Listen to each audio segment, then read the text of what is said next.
দিলাম চুলার উপরে পাতিল দিয়ে। এখন চিংড়ি মাছ, এখন এটা ভেজে নেব। বিসমিল্লাহ।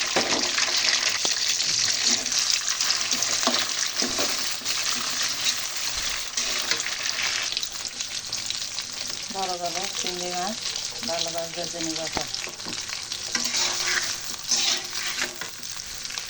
দিয়ে দিলাম পেঁয়াজ বাটা, এখন দিয়ে দিব রসুন বাটা।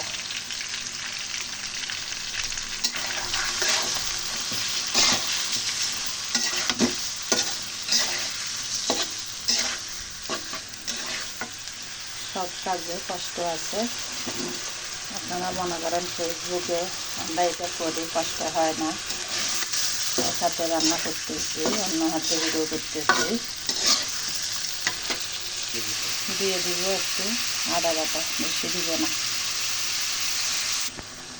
টমেটো দিয়ে দিলাম।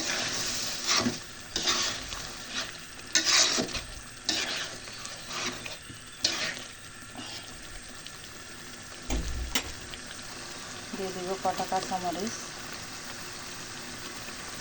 দিয়ে দিব নারকেল কুচি করে রাখলাম। বিসমিল্লাহ।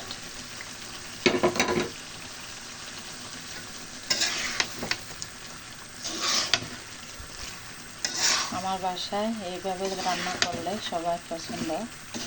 এখন মেহমানদের জন্য আজকে এইভাবে রান্না করতেছি, কেমন হবে জানি না, পছন্দ করবে কিনা মেহমানেরা। পানি দিয়ে দিব।